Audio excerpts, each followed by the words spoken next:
Commander Yuna Kim stood in the control room of Luna Base, watching Earth spin slowly below through the large windows. The blue planet looked peaceful from here, but Yuna knew that peace might not last much longer. She had been running security for the moon base for 3 years now, and nothing had prepared her for the message that came through the communication system that morning. The red light on her desk blinked faster than usual. Emergency messages always made that light go crazy. Yuna pressed the button and heard the voice of her communications officer. "Commander, we have an urgent message from the Galactic Senate. They want all Earth military leaders to hear this right away." Yuna felt her stomach drop. The Galactic Senate never sent urgent messages unless something was very wrong. She had hoped this day would never come, but deep down she always knew it might. "Put it through to all bases," she said. "Make sure everyone can hear this." The main screen in front of her lit up with the symbol of the Galactic Senate. 47 different alien species belonged to this group, and they made the rules for most of the galaxy. Earth had never officially joined them, but they had been watching humanity for over 200 years. The image changed to show the inside of the Senate building.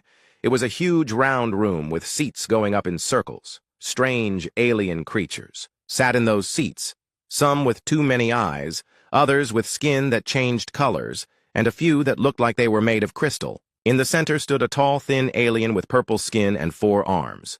This was Thexmoran, one of the most powerful beings in the galaxy. "People of Earth," Thexmoran began, his voice cold and serious.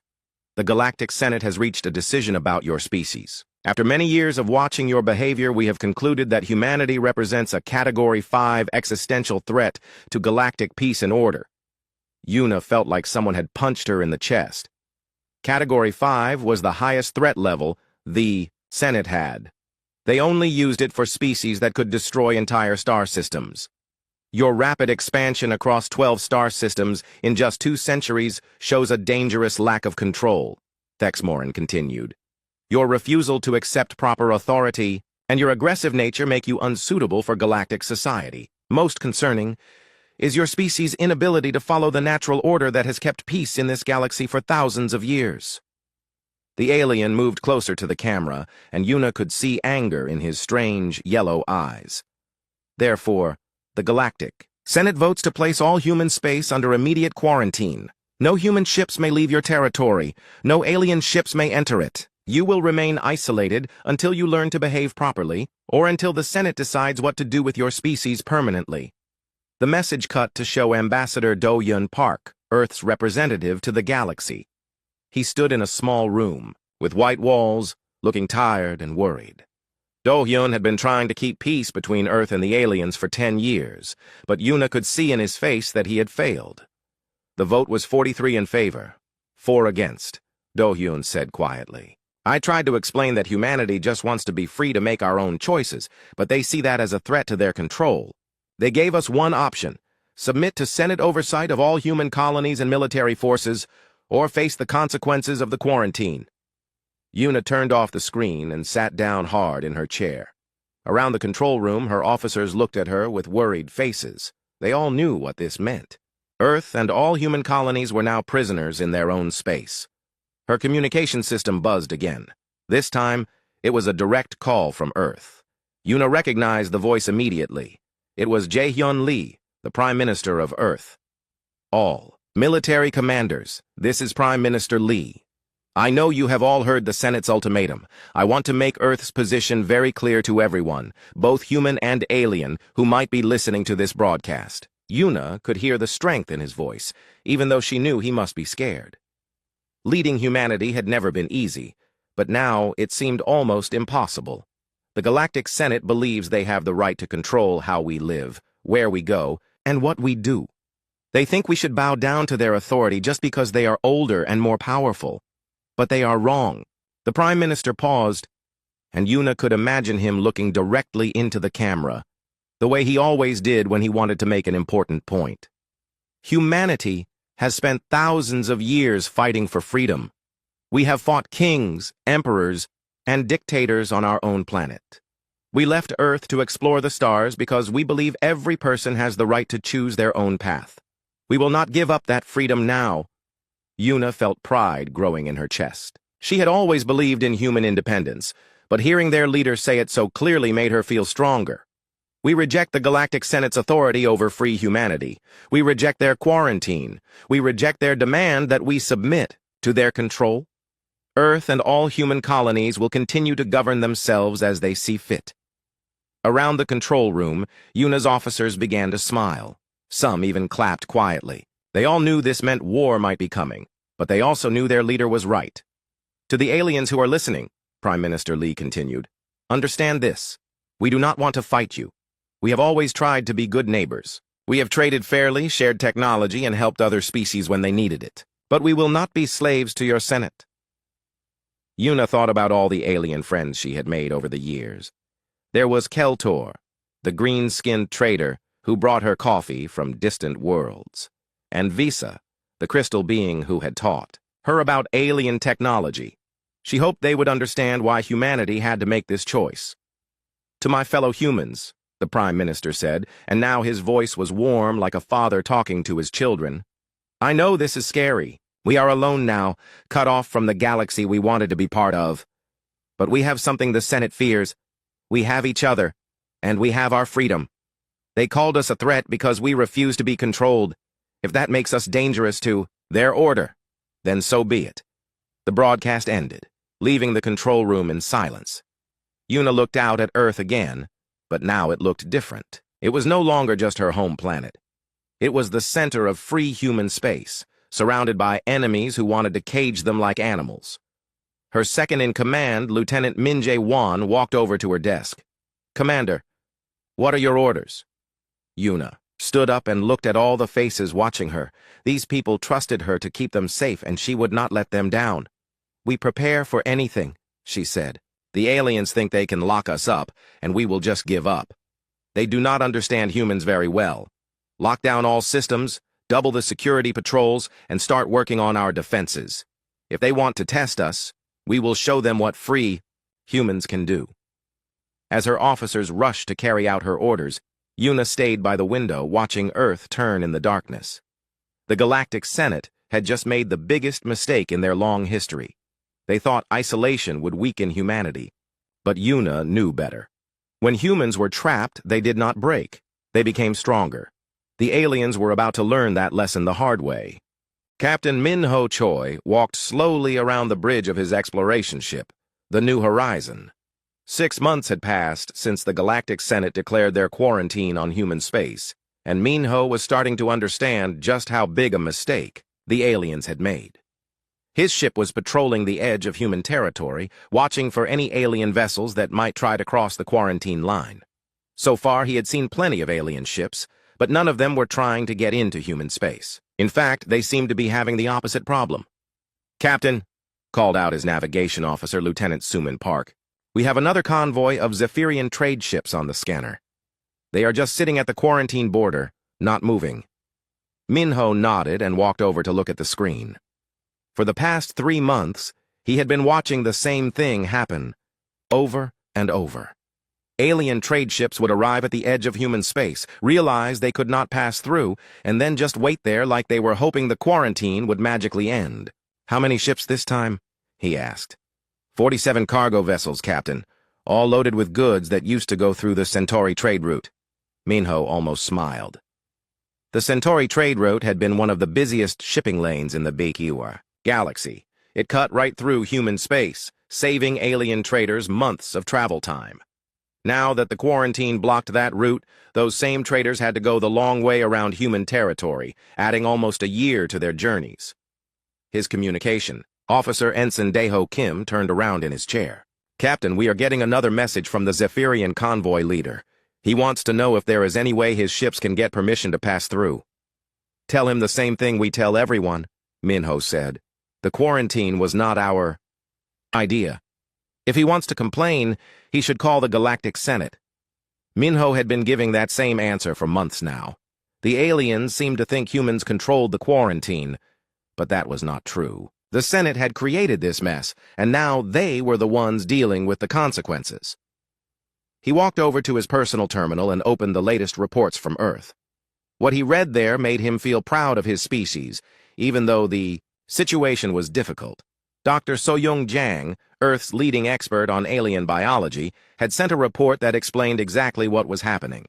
Cut off from alien technology and trade, humanity was being forced to develop everything on their own, and humans, it turned out, were very good at that. On Mars, human engineers were building new factories that could produce things they used to buy from aliens. On Europa, scientists were discovering new ways to grow food in environments that aliens said were impossible.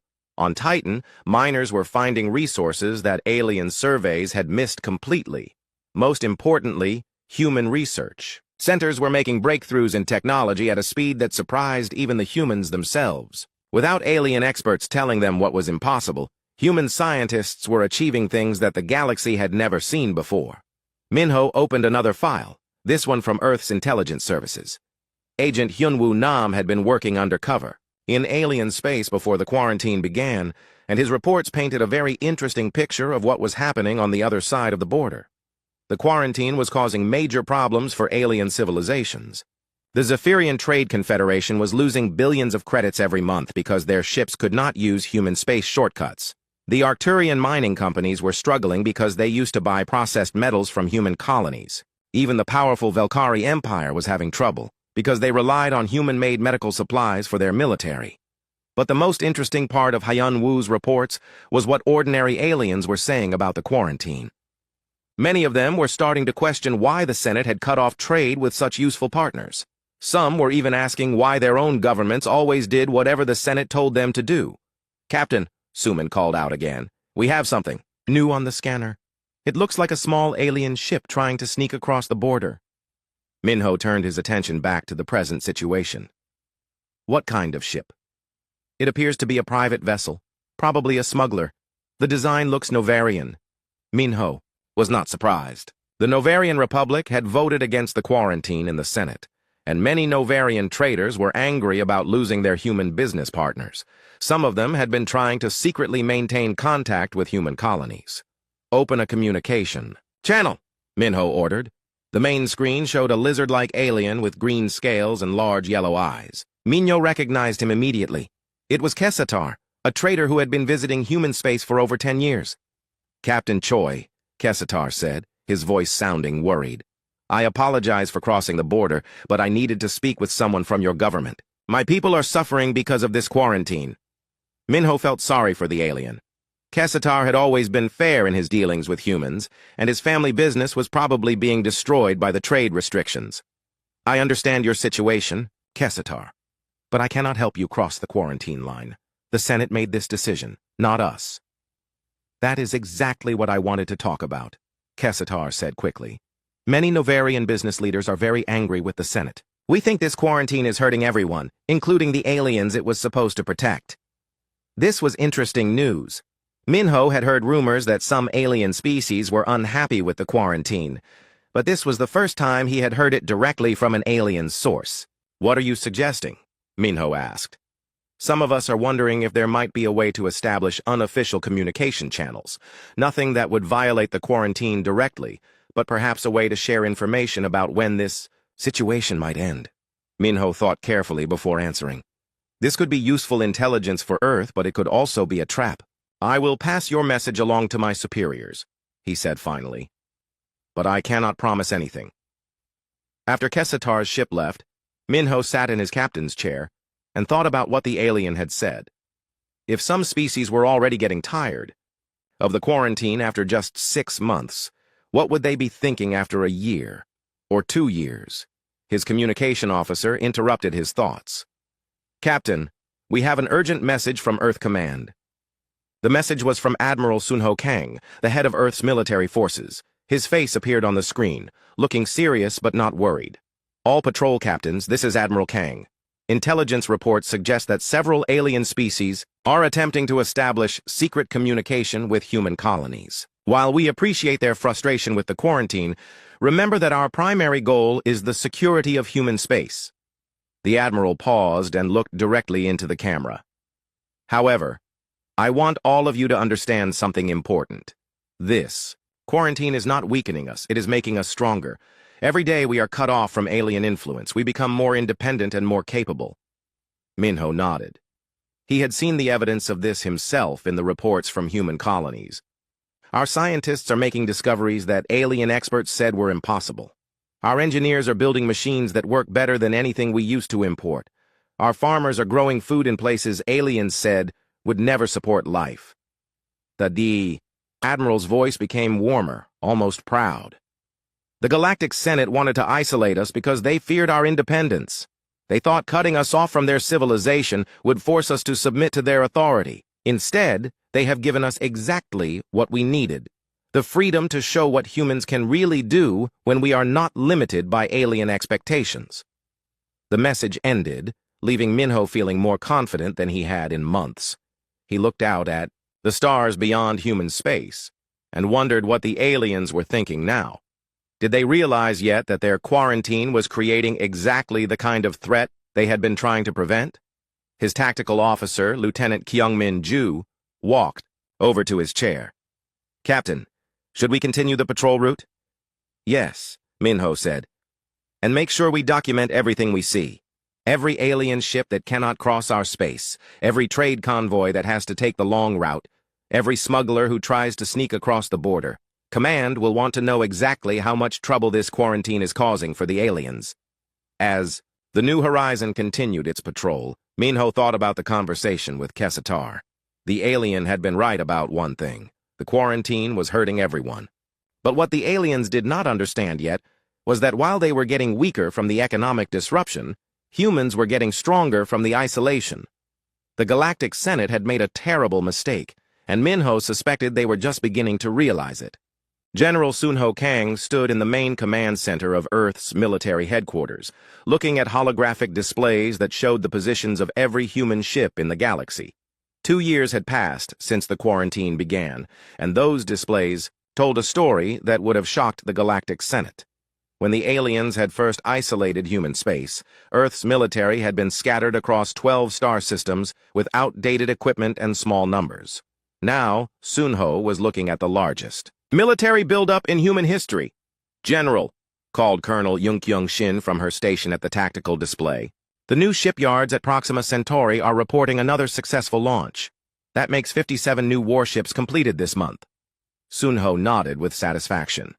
Before the quarantine, humans had been building maybe 5 or 6 new ships per year, and most of those were exploration vessels or cargo haulers. Now, with alien oversight gone and the threat of war hanging over them, human shipyards were working around the clock.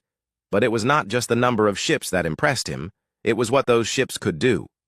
He walked over to another display, showing the technical specifications of their newest destroyer class.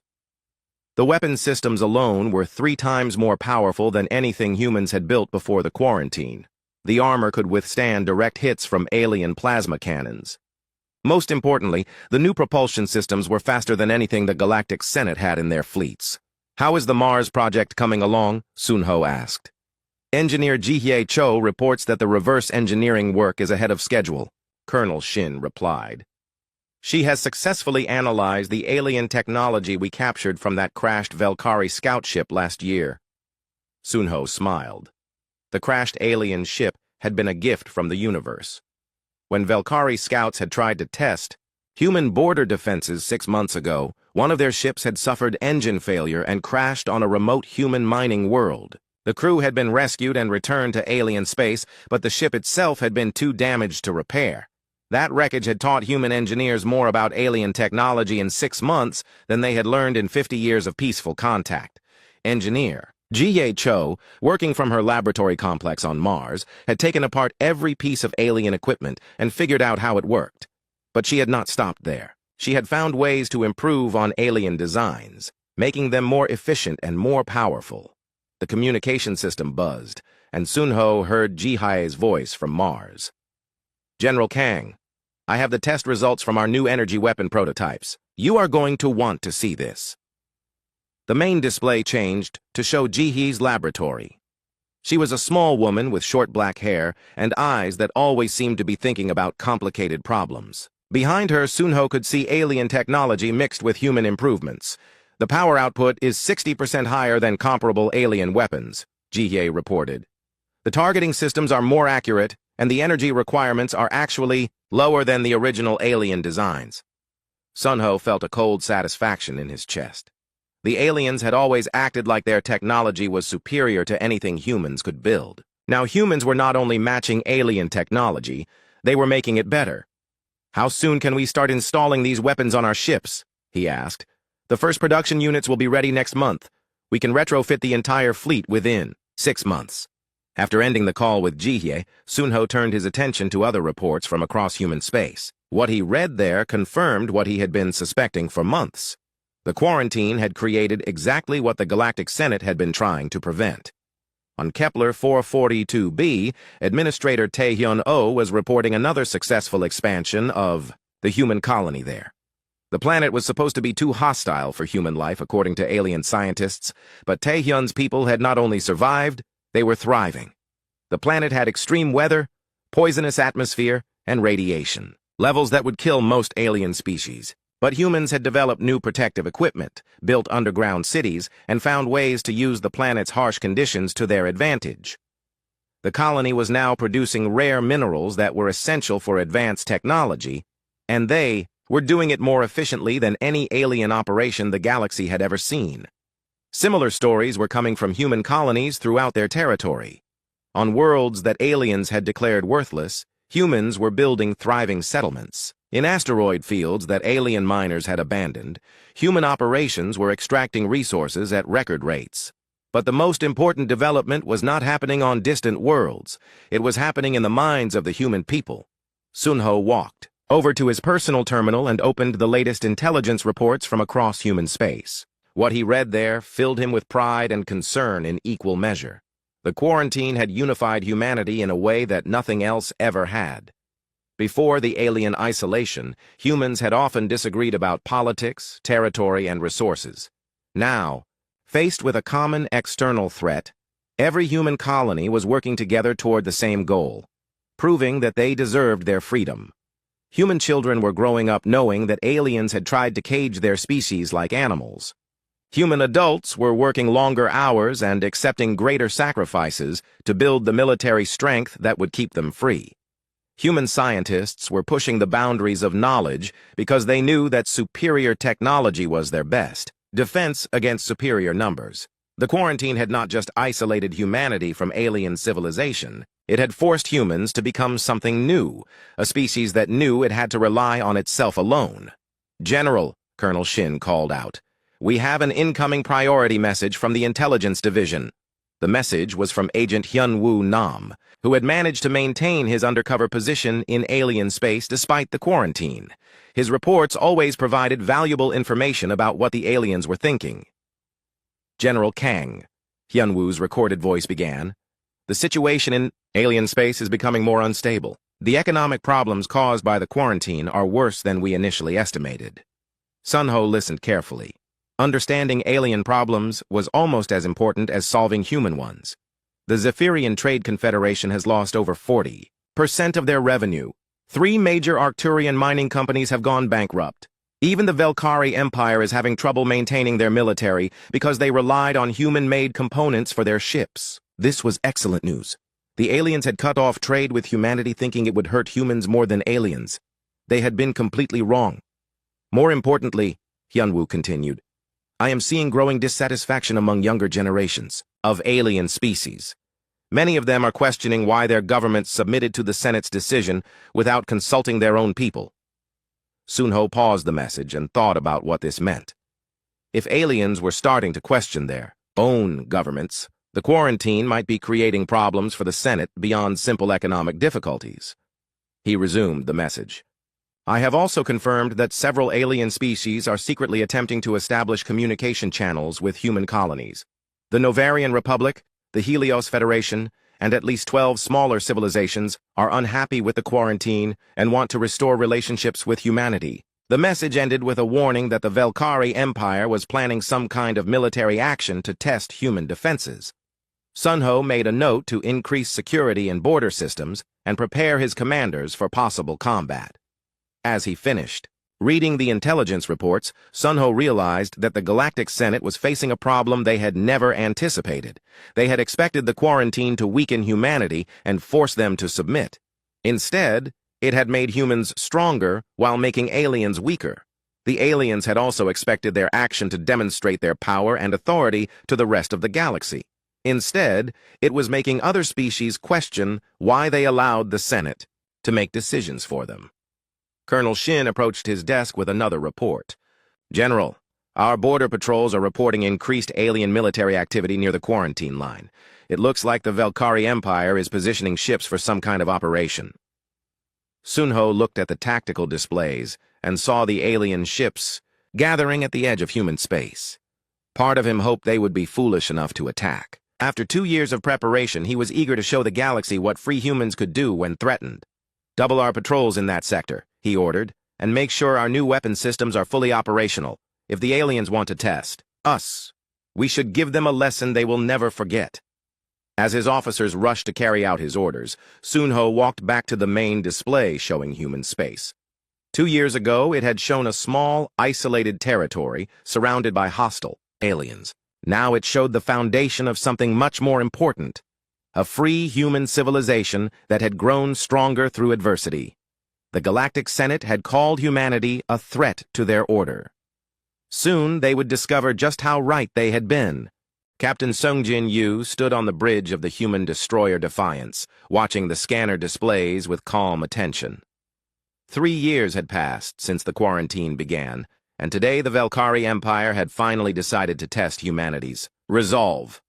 Captain, reported his tactical officer, Lieutenant Nayung Kim, we have 12 Velkari warships crossing into human space near the new Sol colony. They are claiming this is a routine patrol to ensure quarantine compliance. Sungjin almost smiled. The Velkari Empire had always been the most arrogant species in the Galactic Senate, and they clearly believed their own propaganda about human weakness. Admiral Kexthyra, the Velkari commander leading this patrol, was about to learn a very painful lesson. Are our weapon systems fully charged? Sungjin asked. Yes, Captain. All new energy weapons are online and ready. Shield generators are at maximum power. Sungjin nodded and opened a communication channel to the approaching alien fleet. The main screen filled with the image of Admiral Kexthyra, a tall alien with silver skin and 4 eyes arranged around her elongated head. Her expression showed the typical Velkari attitude of superior confidence. Human vessel, Kexthyra said in a voice that sounded like she was talking to a disobedient child. You will move aside and allow our ships to conduct a security inspection of this system. The Galactic Senate has authorized us to ensure that the quarantine is being properly maintained. Sungjin had been expecting something like this. The aliens were looking for an excuse to enter human space and gather intelligence about human military capabilities. They probably thought one small human destroyer would not dare challenge an entire Velkari fleet. Admiral Kexthyra, Sungjin replied in a polite but firm voice. This is human territory, and you do not have permission to enter it. I suggest you return to your own space immediately. The Velkari Admiral's 4 eyes all focused on him with obvious anger. You dare to threaten the military forces of the Velkari Empire. Your primitive weapons cannot harm our ships. Move aside, or we will move you aside. Sungjin looked around his bridge at the faces of his crew. These men and women had trained for 3 years for exactly this moment. They were ready to show the galaxy what human engineering and human courage could accomplish. I am going to give you one final warning, Sungjin said. Leave human space now, or face the consequences. Kexthyra's response was to cut the communication and order her ships to attack. The Velkari fleet had numbers and size on their side. Their warships were massive, each one 3 times larger than the Defiance. Their weapons had been considered state-of-the-art by galactic standards for over a century. Their shields were designed to withstand anything humans might throw at them. But the Velkari Admiral had made one critical mistake.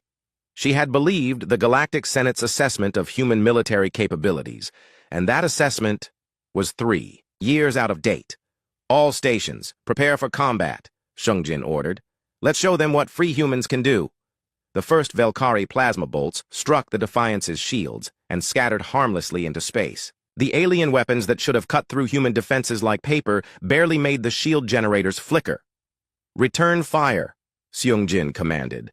The Defiance's new energy weapons, based on improved alien technology, struck the leading Velkari ship with devastating effect. The alien vessel's shields collapsed completely under the first barrage, and the second volley tore through its armor like it was made of paper. On the scanner, Seung-jin watched the Valkyrie flagship, a ship that had terrorized weaker species, for decades, break apart and explode in a brilliant flash of light. The remaining 11 Valkyrie ships immediately changed their attack pattern, clearly shocked by the destruction of their flagship. But their new tactics did not help them. The human weapons were simply too powerful, and the human shields were too strong. Within 20 minutes, the entire Valkyrie fleet had been destroyed. Not damaged, not disabled, completely destroyed. The Defiance had not suffered so much as a scratch on its hull. "Captain," Lieutenant Kim reported, "we are receiving a wideband transmission. Someone is broadcasting this battle across multiple communication networks." Seung-jin turned to see war correspondent Yoonji Lim emerging from the back of the bridge, where she had been recording everything with her camera equipment. Yoonji had been embedded with the human fleet specifically to document moments like this. "The entire galaxy needs to see this," Yoonji said with excitement in her voice. "They need to know that the quarantine has not weakened humanity. It has made us stronger than anyone imagined." Seung-jin agreed. For 3 years, the galaxy had been wondering what was happening in isolated human space. Now they would have their answer. The recording of the battle spread across hidden networks faster than the Galactic Senate could stop it. On dozens of worlds, alien civilians watched in stunned silence as a single human ship destroyed an entire Valkyrie fleet without suffering any damage. The reaction was immediate and dramatic. On Noveria Prime, crowds gathered in the streets to cheer for the human victory. The Novarian Republic had opposed the quarantine from the beginning, and their people were thrilled to see the Valkyrie Empire humiliated. On Arcturian colonies, mining workers who had lost their jobs because of the quarantine celebrated the defeat of the aliens who had caused their economic problems. Even on worlds loyal to the Galactic Senate, younger aliens began asking uncomfortable questions about why their governments had isolated such powerful potential allies. But the most important reaction came from an unexpected source. 3 days after the battle, Seung-jin received a priority message from Earth's foreign ministry. The new foreign minister, Dong-min-ha, appeared on his screen looking both pleased and concerned. "Captain Yu, your victory has had consequences that reach far beyond military matters. We have been contacted by representatives of the Arcturian coalition through secret communication channels. This was significant news. The Arcturian coalition had been enemies of the Valkyrie Empire for over 2 centuries, but they had never dared to openly oppose them because of Valkyrie military superiority." "What do they want?" Seung-jin asked. "They are proposing a formal alliance with humanity. They believe that together we could challenge Valkyrie dominance in this part of the galaxy." Seung-jin thought about this carefully. An alliance with the Arcturians would mean the end of human isolation, but it would also mean taking sides in conflicts that had been going on for centuries. "There is more," Minister Ha continued. "Intelligence reports suggest that at least 6 other species are considering similar approaches. The battle you fought has convinced them that humanity is not the helpless, isolated species the Senate claimed we were." The minister paused and looked directly into the camera. "Captain, your crew has done more than win a single battle. You have cracked the foundation of the quarantine itself. Other species are starting to realize that the Senate lied to them about human capabilities." After the call ended, Seung-jin walked over to the large windows at the front of his bridge and looked out at the debris field where the Valkyrie fleet had died. Each piece of wreckage represented years of alien engineering and billions of credits in military spending, all destroyed in less than half an hour by a single human ship. But the real victory was not the destruction of enemy ships. The real victory was the message this battle had sent to every alien civilization in the galaxy. Humanity was not the weak, primitive species the Galactic Senate had described. They were something much more dangerous. Lieutenant Kim approached his position. "Captain, what are your orders?" Seung-jin continued looking at the wreckage for a moment before answering. "Maintain patrol of this system and prepare a full battle report for command. Make sure to include detailed specifications of our weapons, performance and damage assessments of the alien ships." He turned to face his crew, feeling proud of what they had accomplished together. "Also, send a message to all human colonies in this sector. Tell them that the galaxy now knows the truth about human military capabilities. The quarantine was supposed to keep us isolated and weak, but instead, it gave us the time and motivation to become stronger than our enemies ever imagined. As his officers carried out these orders, Sungjin thought about what would happen next. The Galactic Senate had based their quarantine on the assumption that humans were too primitive to pose a real threat. That assumption had just been proven catastrophically wrong. The aliens were about to discover that isolating humanity had been like giving a dangerous animal time to grow larger and sharper teeth. Now those teeth were about to be used. Agent Borum Seo crouched in the shadows of an abandoned warehouse on the alien world of Velkarus Prime, listening carefully to the conversation taking place in the building across the street. 4 years had passed since the quarantine began, and Borum had spent the last 2 years working undercover in the heart of Velkari territory. What she was hearing tonight would change everything. Through her hidden recording equipment, she could hear the voices of 3 high-ranking Velkari officials discussing the real reasons behind the quarantine. Senator Vex Myron, Admiral Thisakol, and Intelligence Director Quentara were meeting in secret, and they believed no one else could hear them. The quarantine was never about protecting the galaxy from human aggression, Senator Vex Myron was saying. It was about preventing other species from seeing what human independence looked like. Borum felt her heart racing. This was exactly what human intelligence had suspected, but hearing it confirmed by the aliens themselves was still shocking. Every species in the galaxy submits to the Senate's authority, Admiral Thisakol added. They accept that we know what is best for them, but humans refuse to bow down to anyone. If other species started following their example, the entire galactic order would collapse, Intelligence Director Quentara finished. We would lose control over civilizations that have been obedient for thousands of years. Borum continued recording as the aliens discussed their growing problems. The quarantine had been designed to isolate humanity until they became desperate, enough to accept Senate authority. Instead, it had created exactly what the Senate feared most, a completely independent human civilization that was now more powerful than ever. After the meeting ended and the aliens left, Borum carefully made her way back to her hidden communication equipment. She needed to get this information to Earth immediately. Meanwhile, on Earth, data analyst Youngmin Baek was working late in his office at Earth Intelligence Headquarters. He had been analyzing intercepted Senate communications for months, looking for patterns that might reveal alien intentions. Tonight, he had finally found something important. "Director," Youngmin called to his supervisor, "I need you to see this right away." Director Park walked over to Youngmin's workstation, where multiple screens showed decoded alien messages from across the galaxy. "I have been analyzing communication, patterns between Senate worlds," Youngmin explained. "Look at this message traffic from the past 6 months. The screens showed a web of communications between alien governments, with certain messages highlighted in red. These red messages are all discussing the same topic, growing unrest among younger alien populations.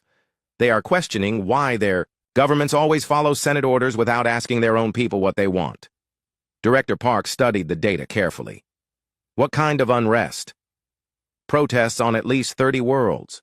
Political movements demanding more independence from Senate control. Most importantly, many of these groups are specifically citing humanity as an example of how a species can govern itself without external authority.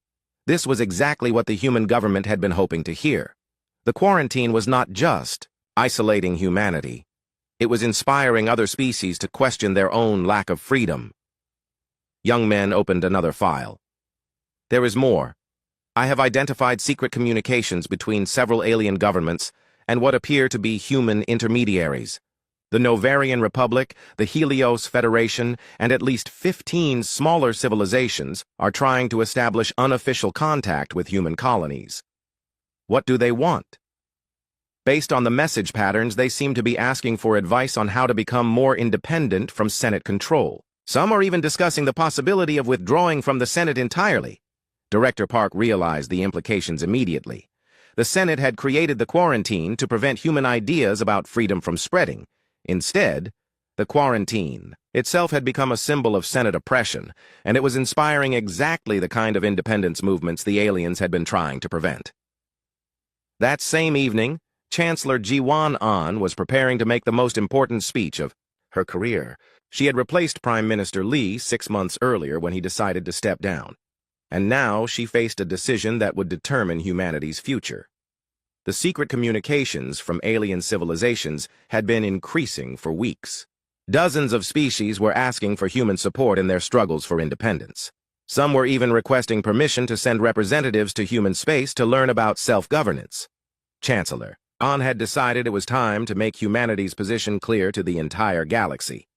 She walked into the main broadcast studio in Geneva, where cameras would carry her message across human space and, through hidden networks, to alien worlds throughout the galaxy. Citizens of Earth and all human colonies, she began.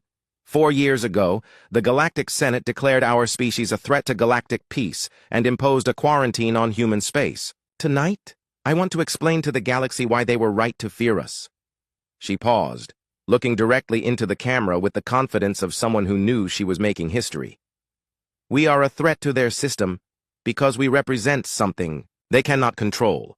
The idea that intelligent beings should be free to make their own choices about how they live. Across the galaxy, aliens who had managed to access the broadcast stopped what they were doing to listen. For thousands of years, the Galactic Senate has maintained order by convincing civilizations that they need external authority to govern them properly. They have taught species to believe that freedom is dangerous and that independence leads to chaos. Chancellor An's voice grew stronger and more passionate. But we humans know that freedom is not dangerous. Slavery is dangerous. Independence does not lead to chaos. Submission to tyrants leads to chaos.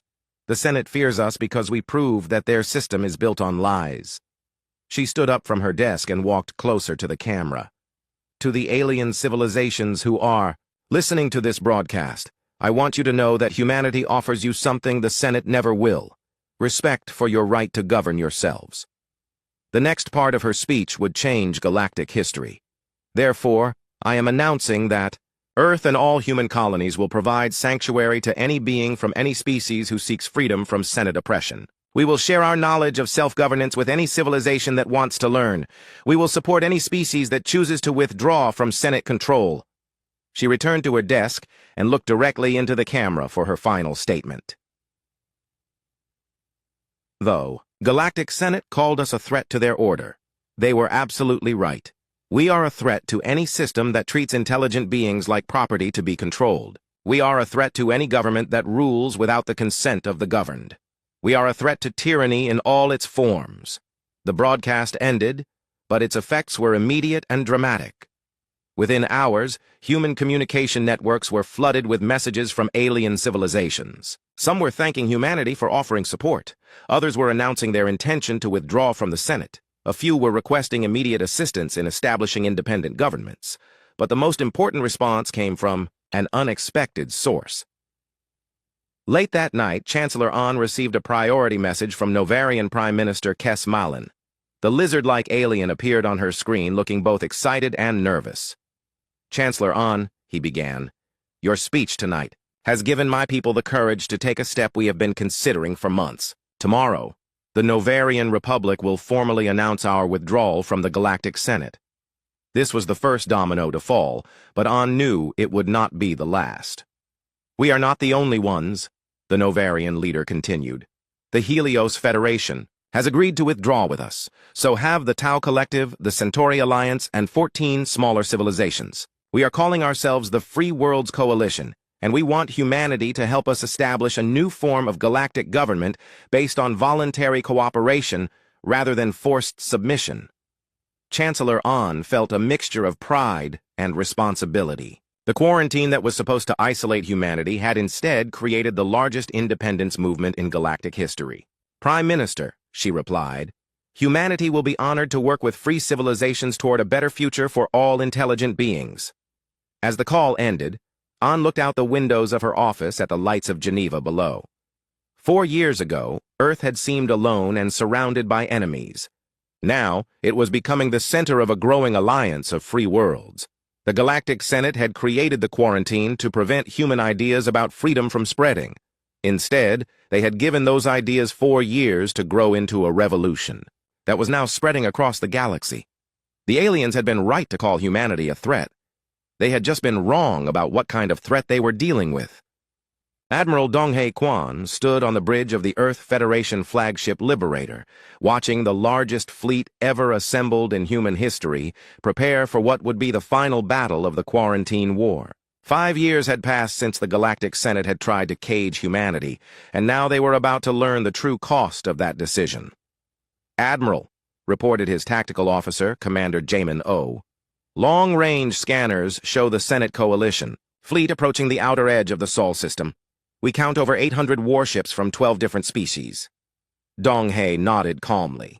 He had been expecting this moment for months. After 17 alien civilizations had withdrawn from the Galactic Senate to join the Free World's coalition, the remaining Senate members had finally decided that humanity had to be destroyed completely.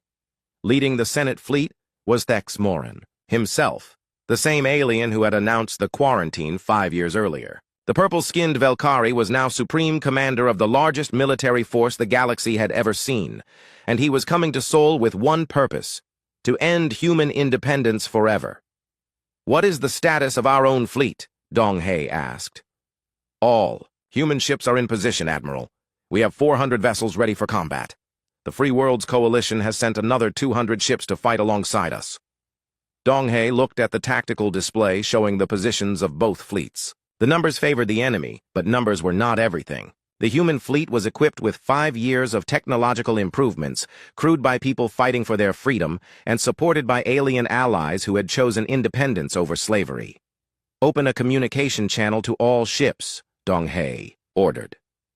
"I want to address our fleet before the battle begins." The main screen showed the bridge of the Liberator, with Donghae standing at the center. Throughout human space, on ships and colonies and orbital stations, people stopped what they were doing to listen to their admiral. 5 years ago, Donghae began, the Galactic Senate declared that humanity was a threat to galactic peace. They were afraid of our independence, our refusal to bow down to their authority, and our belief that intelligent beings should be free to choose their own path. He paused, looking directly into the camera with the confidence of someone who knew. He was fighting for the right cause.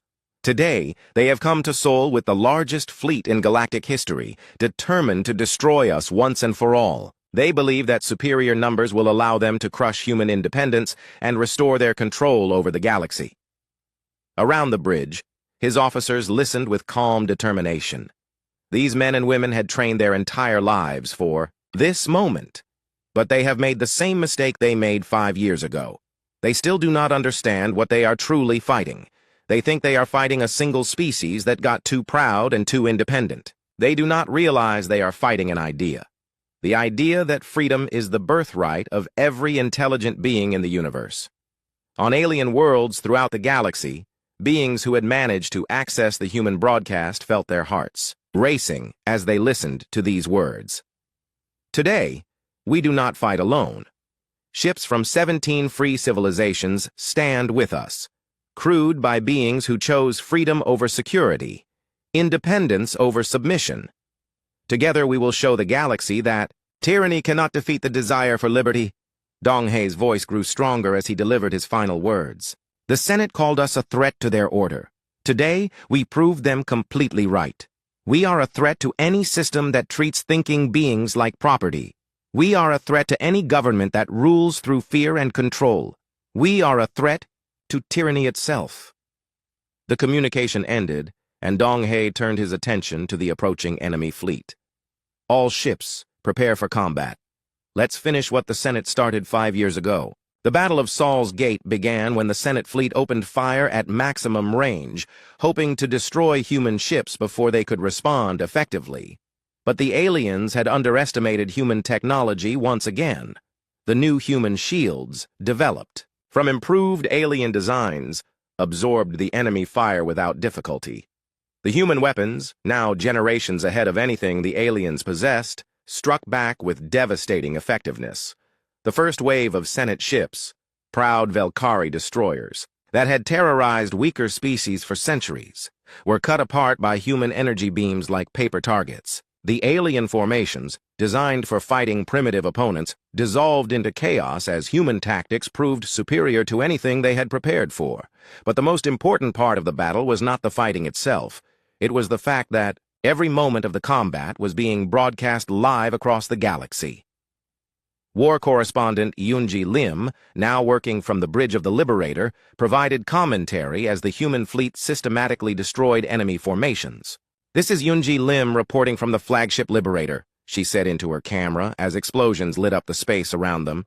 "The Senate fleet came here believing they could crush human independence through superior numbers. Instead, they are discovering that 5 years of isolation have made humanity more powerful than they ever imagined. On 1,000 worlds, alien civilians watched their supposedly invincible military forces being defeated by the same humans their governments had told them were primitive and weak. The battle lasted 6 hours. When it ended, over half the Senate fleet had been destroyed, and the rest were retreating in complete disorder. The human fleet had lost only 12 ships, and most of those had been damaged rather than destroyed. But the military victory was less important than its political consequences. Within hours of the battle's end, 8 more alien civilizations announced their withdrawal from the Galactic Senate. The Cormiran Empire, which had been one of the Senate's most loyal members for over 1,000 years, declared its independence and requested membership in the Free Worlds Coalition. On the Senate homeworld of Centralia Prime, massive protests erupted as alien citizens demanded to know why their government had lied to them about human capabilities. Similar demonstrations spread to dozens of other worlds as the broadcast of the battle reached every corner of the galaxy. 3 days after the Battle of Sol's Gate, President Min-Ji-Go of the newly established Earth Federation received a message that marked the end of the old galactic order. The message came from Centralia Prime, but it was not from the Galactic Senate. It was from a group calling itself the Provisional Democratic Council, made up of representatives from alien species, who had overthrown their Senate-loyal governments. "President Go," the message began, "the Galactic Senate has formally dissolved. The species that created it can no longer maintain control over civilizations that have seen what true independence looks like." President Go smiled as she read the rest of the message. The aliens were requesting guidance on how to establish democratic governments and asking for membership in the Free Worlds Coalition. 2 weeks later, President Go stood before the largest gathering of intelligent beings in galactic history.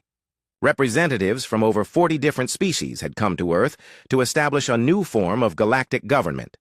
The meeting was held in the same room where the United Nations had once debated Earth's problems. Now it hosted beings from across the galaxy as they worked to create something that had never existed before, a truly voluntary alliance of free civilizations. 5 years ago, President Go said to the assembled delegates, "The Galactic Senate declared humanity a threat to galactic peace and order. They were right." She looked around the room at the faces of beings who had traveled across the galaxy to be part of this historic moment. "We were a threat to their system of control and submission. We were a threat to their belief that intelligent beings needed to be ruled by distant authorities. We were a threat to the idea that freedom was too dangerous for most species to handle." The room was completely silent as every being present listened to her words. "Today, we establish something new. The Free Worlds Alliance. This is not a government that will rule over its members. It is a partnership between equals, based on mutual respect and voluntary cooperation." She paused and smiled at the delegates. "The old Galactic Senate maintained order through fear and control. We will maintain peace through friendship and shared values. They demanded submission from their members. We offer only the chance to work together as free beings toward a better future for all." Admiral Yuna Kim, now serving as Earth's Secretary of Defense, watched the ceremony from the back of the room. She thought back to that day 5 years earlier when she had received the Senate's quarantine announcement on Luna Base. The aliens had been absolutely right to call humanity a threat. They had just been wrong about what kind of threat they were dealing with. Humanity had not threatened the galaxy with conquest or destruction. They had threatened it with something far more dangerous to tyrants, the example of freedom. As the ceremony continued and delegates from dozens of species signed the Free World's Charter, Yuna looked out the windows at Earth's blue sky and felt proud of what her species had accomplished. The Galactic Senate had tried to cage humanity to prevent their ideas about freedom from spreading. Instead, they had given those ideas 5 years, to grow into a revolution that had liberated half the galaxy. The aliens had called humans a threat to their order, and Earth had proved them completely